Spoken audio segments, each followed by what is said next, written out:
नमस्ते अस्तु आयते, नमो अस्तु परायते, नमस्ते प्राणतिष्ठत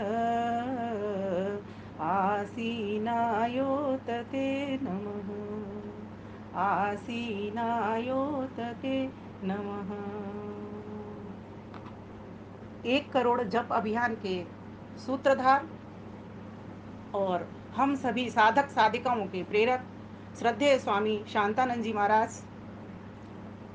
इस कार्यक्रम का कुशल संचालन कर रहे भाई परविंदर जी, अति श्रद्धा से और धैर्य के साथ अपने अनुभव सुनाने के लिए जुड़े हुए समस्त आदरणीय सम्मान के योग्य साधक और साधिकाओं सभी को अपना नमन, वंदन और अभिनंदन करती हूँ। स्वामी जी ने अभी हम सभी को ध्यान करवाया, संध्या करवाई और हमें बताया कि ईश्वर के साथ हम किस प्रकार से जुड़ें, नित्य प्रति किस प्रकार से उसका ध्यान करें, किस प्रकार से उसका जप करें। इसी कड़ी में कुछ अनुभव मैं भी अपने सुनाना चाहती हूँ। आज तुम जो कुछ मेरे भीतर देख रहे हो, यह मैं दावे के साथ कह सकती हूँ गायत्री माता की ही कृपा है। क्योंकि मैंने बचपन में अपनी माता को रात्रि को सोते समय 1-1 घंटा, 2-2 घंटा, कभी कभी तो 3-3 घंटा जप करते हुए देखा है। तब जाकर के वो शयन करती थी और सुबह उठते के साथ 4 बजे से फिर उनकी माला प्रारंभ हो जाती थी, गायत्री जप किया करती थी। तत्पश्चात मैंने गुरुजनों को देखा, उनसे भी मुझे बहुत प्रेरणा प्राप्त हुई। बहुत गुरुजन मेरे जीवन में आए और उसके बाद में जितने भी महान पुरुष जिनके बारे में सुना चाहता है कि जैसे स्वामी दयानंद सरस्वती के गुरु जी, गुरु बिरजानंद जी, उनके जीवन की भी मैंने पढ़ा, जीवन को भी मैंने पढ़ा, तो वहाँ पर भी मुझे पता चला कि गायत्री का ही वो जप किया करते थे। इसीलिए वो व्याकरण के इतने बड़े उच्च कोटि के विद्वान थे और उन्होंने अपने शिष्य को भी, आज हम सभी जानते हैं और उनके ऋणी हैं, महर्षि देव दयानंद को तैयार कर दिया। यह गायत्री माता की ही कृपा थी। महान पुरुषों के जीवन से, गुरुजनों के जीवन से और अपने माता पिता के आदर्श जीवन से मैंने बहुत इस बात को समझा कि कुछ तो बात है इस गायत्री के भीतर। तब जाकर के एक बहन जी हमारे यहाँ पर आगरा क्षेत्र में आई, बयाना से सत्यवती बहन जी, और उन्होंने भी संध्या कराना प्रारंभ किया। कोई मेरी आयु 8 वर्ष की रही होगी, 7-8 वर्ष की। वहां पर भी उन्होंने सर्वप्रथम गायत्री का मंत्र बोलती थी जब संध्या कराती थी, और जब यज्ञ कराती थी तब वो गायत्री का ही मंत्र उच्चारण किया करती थी। तब भी मुझे प्रेरणा प्राप्त होती थी कि कुछ तो बात है इस गायत्री के मंत्र में। बड़ी होती गई, सोचती गई, चिंतन करती गई, और चूंकि परिवार मेरा बहुत ही धार्मिक, संस्कारी और अच्छे सद्गुणों वाला है, अच्छे कामों को करता है, इसलिए वे सद्गुण भी मेरे भीतर विकास करते गए और मेरी लगन उस ईश्वर की ओर लगती गई। धीरे धीरे करके एक से एक बढ़ करके मुझे विद्वान गुरुओं का संग मिलता चला गया और आज मैं इस चरण पर पहुंच गई कि आप सभी को भी मैं कुछ प्रेरणा और मार्गदर्शन कर पाती हूँ। यह गायत्री माता की ही कृपा है। एक अलग बात है, चूंकि मैं गृहस्थी हूँ, उतना अधिक समय में नहीं बैठ पाती, लेकिन मेरे कर्म में पूरी गायत्री है, मेरे आचरण में पूरी गायत्री है। ऐसा मैं इस बात से कह सकती हूँ क्योंकि जो गायत्री का मंत्र है वह यह बताता है, इसके प्रत्येक शब्द पर जब हम विचार करते हैं तब हमें लगता है कि वास्तव में ऐसा जीवन जीने का मैं प्रयास कर रही हूँ, मेरे जीवन में ये गायत्री माता आ रही है। व्यक्ति बैखरी जप करता है, वाणी से शुद्ध उच्चारण करता है, गायत्री का जप करता है, उसके बाद में एक स्थिति बनाता है और उपांशु होठ हिलाकर के जप करता है, उसके बाद में मानसिक स्थिति मन से जप करता है और उसके बाद में वो आत्मस्थ होकर के आत्मिक जप करता है। इस प्रकार से उच्चतम स्थिति को वो प्राप्त करता है गायत्री का साधक। मैंने ऐसा देखा है कि जो भी काम करो इतनी कुशलता के साथ करो, इतनी ईमानदारी के साथ करो, इतनी सत्यता के साथ करो कि लगे कि गायत्री आपके रोम रोम को छू जाए। क्योंकि गायत्री का पहला ही 3 इसके पद हैं। मैं कहा करती हूँ सभी को, गायत्री माता के 3 स्तन हैं, 3 चरण हैं। इन तीनों चरणों का हमको पान करना है और एक चरण तो उसका ऐसा है कि जिसके भीतर 3 चरण आ जाते हैं उसको हम व्याहृति के रूप में बोला करते हैं। व्याहृति अर्थात विश्व का, पूरे विराट विश्व का जो दर्शन करा देती है उसको हम व्याहृति बोला करते हैं। तो भू भुवः स्वः, 3 वेदों के भीतर ये 3 मंत्र आते हैं, और तीनों मंत्रों के भीतर कहीं पर तो व्याहृति के साथ वो मंत्र है और कहीं पर बिना व्याहृति के वो मंत्र है। तो जब हम व्याहृति को समझ करके, जब हम उसका अर्थ पूर्वक भावना बना करके किसी भी जप को करते हैं, तो मेरा ऐसा मानना है कि वो आपके जीवन में प्रतिष्ठित होता चला जाता है। तोते की तरह हम बोलते रहें, कितने भी जप करें, उससे इतना फायदा तो हमको होगा कि वाणी से श्रुति निकलेगी, तो वाणी से जो व्यर्थ बोली होती थी, कटु बोली होती थी, असत्य बोली होती थी, निंदा चुगली की बोली होती थी, वो नहीं निकलती थी। और मैं ऐसा अपने जीवन में भी देख रही हूँ, इस अंतर को देख रही हूँ कि जब गायत्री का जब व्यक्ति करता है, गायत्री का जब साधक बन जाता है, तो किसी से बुरा भला नहीं बोलता, वो भला ही भला बोलता है, सत्य ही सत्य बोलता है, और ऐसी वाणी बोलता है कि सबका जिससे हित हो, ऐसी सत्यवाणी का वो प्रयोग करता है।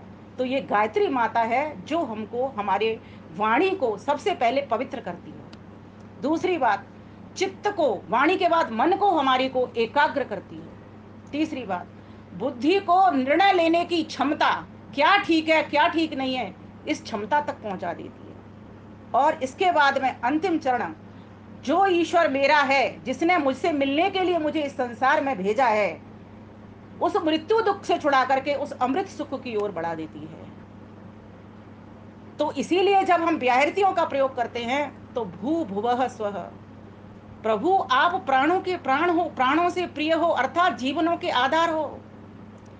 जब व्यक्ति रोग शैया पे पड़ा होता है, तब वो सोचता है, डॉक्टर उसकी इलाज कर रहा होता है, अंतिम श्वास भी उसकी जब डॉक्टर नहीं पकड़ पाता, तो एक ही शक्ति का ध्यान करता है कि प्रभु इसको जीवन दे दो। लेकिन वो अंतिम श्वास भी उस किसके हाथ में होती है? उस ईश्वर के हाथ में होती है। तो जिसके कारण हमको जीवन मिला, जिसके कारण हम श्वास प्रश्वास कर पा रहे हैं, जिसके कारण हम वार्ता व्यवहार कर पा रहे हैं, वह शब्द गायत्री माता के भीतर ही छुपा हुआ है, व्याहृति के रूप में भू। हे प्रभु आप जीवनों के जीवन हो, मैं भी उस पुरुषार्थ में उतरूं, किसी की जीवन बन जाऊं, किसी को जीवन देने वाली बन जाऊं। ये बात मैं अनुभव इसलिए सिखा रही हूं, जब तक व्यक्ति को इन मंत्रों के अर्थ नहीं पता होगा, और अर्थ के बाद जब तक भाव उठाना नहीं आ पाएगा, और भावों को जब तक उस जीवन में उतारना नहीं आ पाएगा, तब तक गायत्री मंत्र सिद्धि नहीं दिलाने वाला होगा, सफलता दिलाने वाला नहीं होगा। मैंने ये अनुभव किया, अर्थ करूं, अर्थ के साथ भाव उठाऊं, और जब भी मैं जप करती हूँ, चाहे भले ही मैं संख्या से मुझे कोई मतलब नहीं, जितना भी हो जाए, हम तो यहाँ पर 1 करोड़ जप अभियान का लेकर के चले हैं। अर्थात सोचो आप लोगों को कितना पुण्य प्राप्त हो रहा है कि आप सभी साधक इससे जुड़े हुए हैं। स्वामी जी को मैं तो कहूंगी कोटिशः नमन, जिन्होंने हमें अपने साथ जोड़ा सभी को, और इस नेक कार्य में लगाया कि इस वाणी के द्वारा हम श्रुति ही बोलें, अश्रुति ना बोलें। हमारी सफलता इसी में ही है कि ये वाणी हमको मिली ही प्रभु का नाम जपने के लिए है। तो भुवः, वो प्रभु कैसा है? वह हमें दुखों से बचाने वाला है। क्यों बचाने वाला है? क्योंकि वो स्वयं दुख से रहित है। अगर उसमें दुख होता तो वो जरूर दुख से जोड़ देता। जीवात्मा जो मनुष्य रूप में आए, हम लोग सुखी दुखी होते रहते हैं, औरों को भी सुख दुख दोनों चीज देते रहते हैं, लेकिन ईश्वर मात्र सुख स्वरूप है। क्यों? कैसे सुख स्वरूप है? क्योंकि सबका आधार है वो, सर्वत्र व्यापक होकर, सर्वशक्तिमान होकर के, सर्वत्र ठहरा हुआ होने से, सबकी सुरक्षा के लिए इस मानव चोले को दे करके उसने क्या किया? हमारे ऊपर बड़ा उपकार किया। ऐसे प्रभु को अनुभव में जब आप गायत्री जप करो, तब बैठ करके ये सोचो कि वो प्रभु, जब आप भू भुवः स्व निकाले, तब सोचो प्रभु ही तो मेरा जीवन है। मैं प्रभु के कारण तो यहाँ हूँ, मैं प्रभु से मिलने के लिए तो आया हूँ। मैं भी सबका जीवन बनता चलूँ, किसी का जीवन लेने वाला न बनूँ। मैं सबके दुख दूर करते चलूँ। वो प्रभु दुख को दूर करने वाला है, और दुखों से बचाने वाला भी है, और दुखों से छुड़ाने वाला भी है, और स्वयं दुख रहित है। तो क्यों ना मैं ऐसे प्रभु की समीपता करूँ। प्रभु आप दुख नाशक हो, प्रभु आप सुखों से भरने वाले हो। जो जीवन का आधार होगा वही दुखों को दूर करेगा, और वही सुखों से हमें पूरित करेगा। तो ये प्रेरणा मुझे जब मैं जप करती हूँ तो मुझे मिलती है, उससे मेरा संबंध स्थापित होता है। ये मुझे अनुभूति होती है कि प्रभु मेरे हैं, मैं प्रभु की हूँ। प्रभु मुझे नाना प्रकार के संबंधों से, हम जीवात्माओं के तो कोई माता है तो माता है, पिता है तो पिता है, एक एक व्यक्ति, लेकिन ईश्वर तो माता पिता गुरु बंधु भ्राता, सारे उससे रिश्ते नाते हमारे लग जाते हैं। तो ऐसा प्रभु जो जीवनों का जीवन है, मैं क्यों उससे 1 मिनट भी अलग रहूं? उससे अलग रहना ही मेरी मृत्यु होगी और उससे जुड़े रहना ही मेरा अमृत होगा। इसलिए यह आत्मदा प्रभु मुझे आत्म बल दीजिए, आत्मा के भीतर, मेरे के भीतर वो ज्ञान भरिए। हे सविता देव, आप समस्त सारे संसार को प्रकाश देने वाले हो, भौतिक प्रकाश भी आप ही देते हो और आध्यात्मिक ज्ञान भी आप ही देते हो। इसलिए प्रभु मैं आपसे जुड़ी ही रहना चाहती हूँ, कभी भी एक मिनट को अलग नहीं रहना चाहती। आपको बताऊंगी कि किस तरीके से मैं इसका लाभ उठा रही हूँ गायत्री मंत्र का। जब आपके भीतर ये भाव आते हैं तो आप भोजन बनाते हो, झाड़ू लगाते हो, काम करते हो, कोई भी एक ही चीज से जुड़े रहते हो, ईश्वर से। फिर आपके काम करने में भी आनंद, और आपका काम जब हो जाता है उसको करके जो सफलता आपको प्राप्त होती है वो एक अलग आनंद को भरने वाली होती है। तो वो प्रभु हमारा व्याहृतियों के द्वारा हमको प्राप्त होता है। उसी का तो प्राण चारों तरफ है, जड़ के भीतर भी उसकी चेतना विद्यमान है। हर पदार्थ के भीतर न उसकी समय से दूरी, न उसकी स्थान से दूरी, न वस्तु से दूरी, न प्राणी मात्र से दूरी, किसी से जब दूरी नहीं, मेरा प्रभु मेरे साथ है, हर वक्त साथ है। और मैं उससे शक्ति पा रही हूं, मैं बुद्धि बुद्धि पा रही हूं, बल पा रही हूं, आनंद पा रही हूं, ऐसा मुझको अनुभव प्राप्त होता है और प्रतिक्षण प्राप्त होता है ऐसा। मैं किसी को डांटती भी हूं तो हित के लिए डांटती हूं। ये सबसे पहला काम यही करती है गायत्री माता कि अनिष्ट से बचाती है, इष्ट की ओर लगाती है। अर्थात बुरे कर्मों से, दुष्कर्मों से, पाप कर्मों से बचाएगी और पुण्य कर्मों की ओर बढ़ाएगी। और जो पुण्य कर्मों की ओर जाएगा वही तो परम की ओर जाएगा। तो ये गायत्री मात्रा का गुण है, वो ज्ञान से भर के हमारी अविद्या को भरगा भस्म कर देती है। वो विद्या आ जाती है। जहां अज्ञान है, जहां अविद्या है, वहां ठोकर है। और जहां ज्ञान है, जहां प्रकाश है, वहां पर ठाकुर हैं। वो परमेश्वर सबका मालिक है, अध्यक्ष है, स्वामी है। वो हमको प्राप्त होने लग जाता है। कब? कहा कि जब तुम उसका ध्यान करते हो, जब तुम उसका जप करते हो, जब तुम उसको धारण कर लेते हो। मैं ध्यान से अधिक धारण करने पर अधिक विश्वास करती हूँ, मेरा ऐसा मंतव्य है। ईश्वर के गुण कर्म स्वभाव को आप प्रतिक्षण आप अपने अंदर धारण करने का प्रयास कीजिए। वो ऐसा है तो मैं भी ऐसी हो जाऊं। पूरे पूरे तो हम नहीं हो सकते, लेकिन उससे जुड़ करके उसकी शक्ति को, ज्ञान को, बल को, आनंद को हम प्राप्त कर सकते हैं। तो प्रभु तू जैसा है वैसा मैं हो जाऊं। तू सविता वही सर्वस्व प्रसविता। तू प्रकाशक है, तू उत्पादक है, तू प्रेरक है, मैं भी ऐसे हो जाऊं, किसी को ज्ञान दूं, किसी को उठाने वाली बनूं, ना कि गिराने वाली बनूं। प्रकाश में क्या होता है, व्यक्ति ठीक प्रकार से चलता है, अंधेरे में ठोकर खाता रहता है। प्रभु मेरी अविद्या को नष्ट करा दिए, क्योंकि सारे दुखों का मूल यही अविद्या है। ठीक प्रकार से संसार को नहीं समझना, ठीक प्रकार से अपने आप को नहीं समझना, ठीक प्रकार से उस ईश्वर को नहीं समझना, यही तो अविद्या है। और जब अविद्या होगी तो ठीक प्रकार से सेवन भी नहीं होगा किसी तत्व का।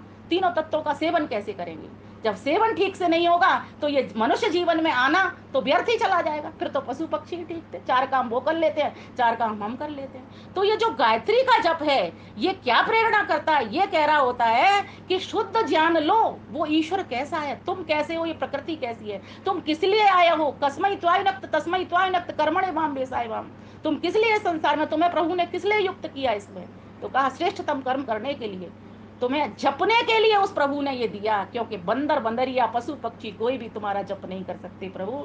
इसलिए तूने बड़ी कृपा की, मुझे ये मनुष्य का चोला उड़ा दिया, जिसके कारण इस गाड़ी में बैठ करके मैं तेरा जप कर पा रहा हूँ। इसके लिए प्रभु क्या कीजिए, धियो यो न प्रचोदयात्, मुझे सद्बुद्धि दीजिए। व्यक्ति के पास सद्बुद्धि, देखिए बुद्धि सभी के पास है, लेकिन सद्बुद्धि आने पर क्या होगा, सत की ओर बढ़ेगा वो। मैं सत हूं, माना कि चित हूं, मेरा तीनों कालों में नाश नहीं होता, मैं चेतन हूं, ईश्वर भी सत है, चेतन है, लेकिन मैं आनंद से तो रहित हूं ना। तो आनंद मैं प्रकृति से लेती हूँ या परमात्मा से लेती हूँ। प्रकृति से मैं लेती हूँ तो संसार के चार दुख साथ चले आते हैं, लेकिन ईश्वर से लेती हूँ तो एक भी दुख नहीं आता, क्योंकि वो ईश्वर कैसा है, दुखों से रहित है। गायत्री की साधना अगर व्यक्ति इस तरीके से तदर्थ भावनम, इस प्रकार से जैसा हमें योग दर्शक ने कहा, अगर व्यक्ति करेगा, मैंने इस चीज को समझा, पकड़ा, गुरुजनों की आशीष से, ईश्वर की कृपा से, आप लोगों के स्नेह से, तो मेरे जीवन में परिवर्तन आया। आज मैं जो रचनाएं लिखती हूँ, चाहे गद्य में लिखूं, चाहे पद्य में लिखूं, या किसी से वार्ता व्यवहार करूं, या किसी के यहाँ कोई संस्कार कराने जाऊं, उन सभी से सभी को सफलता मिल रही है। उसके पीछे मात्र एक कारण है, तो गायत्री। आपको बता दूं मैं, आचार्य श्री राम शर्मा क्यों सफल हुए? क्योंकि उन्होंने मात्र एक गायत्री को पकड़ लिया। हम भी सफल होंगे, वो भी तो मनुष्य थे, हम भी मनुष्य हैं, हम भी सफल होंगे जब इस गायत्री की साधना एक उत्तम कोटि के साधक बन करके हम करेंगे। लेकिन ध्यान रखना, स्वामी जी ने बहुत अच्छी बात कही थी कि यम नियम के साधना पहले करनी होगी। जिसके जीवन में अहिंसा, सत्य, अस्तेय, ब्रह्मचर्य, अपरिग्रह, शौच, संतोष, तप, स्वाध्याय, ईश्वर प्रधान, ये यम और नियम 10 आ जाते हैं, उसका जीवन बन जाता है। तो ईश्वर को पाना है तो इस प्रकार से हमको ईश्वर के गुण कर्म स्वभावों को अपने जीवन में धारणा करना होगा। मैंने तो जीवन में उसको धारण करने का प्रयास किया है और मैं उसमें सफलता पा रही हूँ। उसी की कृपा से मैं जो गायत्री लिख पाई, गायत्री की रचना लिख पाई, वो आपके समक्ष प्रेषित कर रही हूँ। आप भी मेरी तरह लिख पाओगे, आप भी मेरी तरह उसको अनुभव कर पाओगे अगर आप इस तरह से इस साधना करोगे। तो हमको उत्तम साधक बनना है, हमें किसी की रटंत तोता नहीं बनना। जप करना है लेकिन हर कर्म में प्रत्येक क्षण उसका जप करना है। तो आइए, गायत्री को वर लो, तन मन पावन कर लो। पहला गुण तो गायत्री को वरने के साथ साथ आप शुद्ध पवित्र हो जाओगे। ना अशुद्ध व्यक्ति के पास बैठोगे, ना अशुद्ध स्थान पर बैठोगे, ना कभी कोई तुम कुछ अशुद्धि करोगे, अशुद्ध किसी के साथ व्यवहार करोगे। स्वच्छ व्यवहार, स्पष्ट व्यवहार, शुद्ध व्यवहार, सत्य व्यवहार और समान व्यवहार करने वाले तुम बन जाओगे। ये गायत्री की कृपा से होता है। गायत्री को वर लो, तनु मन पावन कर लो। विमल वेद की पावन वाणी, जप कर भव से तर लो। गायत्री को भर लो, तन मन पावन कर लो जी। गायत्री को भर लो, तन मन पावन कर लो। पहले पद में व्याहृतियाँ हैं, भू भुव स्व स्तुतियाँ हैं। भू भुव स्व कहते कहते सकल विश्व में विचर लो। गायत्री को वर लो, तनु मन पावन कर लो जी। गायत्री को वर लो, तनु मन पावन कर लो। सविता वै सर्वस्य प्रसविता, प्यारा वरेण्यम देव है सविता। प्रेरक अग्नि उत्पादक भग, प्यारा वरेण्यम सविता देव जग। सकल विश्व चर चर प्रकाशक, सर्वश्रेष्ठ गुण भर लो। गायत्री को भर लो, तन मन पावन कर लो जी। गायत्री को भर लो, तन मन पावन कर लो। भस्म अविद्या करने वाला, निज विद्या से भरने वाला, तेजवंत भगवंत भगवान, अखियों में बंद कर लो। गायत्री को वर लो, तन मन पावन कर लो जी। गायत्री को वर लो, तन मन पावन कर लो। विमल वेद की पावन वाणी, जप कर भव से तर लो। गायत्री को वर लो, तन मन पावन कर लो। आओ मिल सब ध्यान करें हम, महादेव गुणगान करें हम। आओ मिल सब ध्यान करें हम, महादेव गुणगान करें हम। जिससे साध्य लक्ष्य हो जाता, जिससे सिद्ध लक्ष्य हो जाता, कामधेनु पर कर लो। गायत्री को भर लो, तन मन पावन कर लो जी। गायत्री को भर लो, तन मन पावन कर लो। विमल वेद की पावन वाणी, जप कर भव से तर लो। गायत्री को भर लो, तन मन पावन कर लो जी। गायत्री को भर लो, तन मन पावन कर लो।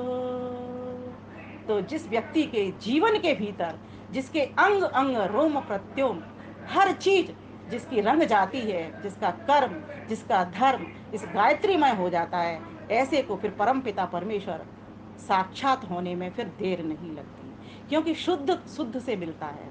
बीच में जो रुकावट है वो अशुद्धि की ही है।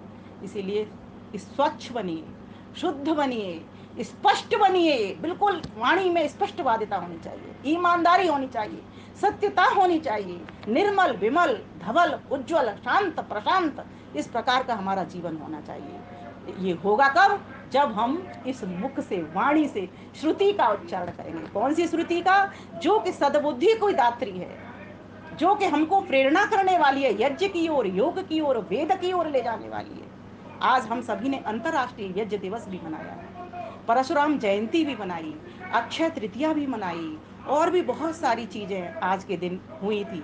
तो हम उस त्रैतवाद के सिद्धांत को जान करके अपने सौभाग्य का वर्धन करने वाले बने, और शुद्ध ज्ञान के द्वारा शुद्ध कर्मों में उतरें, और शुद्ध भगवान की भक्ति करते हुए, निष्काम कर्म करते हुए उस परमानंद की ओर बढ़ करके उसके परमानंद को प्राप्त करें। तो ऐसी मेरी आप सभी के लिए प्रार्थना है प्रभु से। परमात्मा सबको सुख स्वास्थ्य आनंद प्रदान करे और अपनी शरण प्रदान करे। धन्यवाद स्वामी जी का, भाई परविंदर जी का, आप सभी साधक साधिकाओं को धैर्य से और श्रद्धापूर्वक सुनने के लिए। थोड़े से मैंने अनुभव और थोड़ी सी मैंने प्रेरणा अपने आप से सुनाई कि किस प्रकार से मेरे जीवन में परिवर्तन पे परिवर्तन होता चला गया। आपके भी जीवन में परिवर्तन होगा, अवश्य होगा, जब आप गायत्री माता की शरण पकड़ेंगे। धन्यवाद, नमस्ते।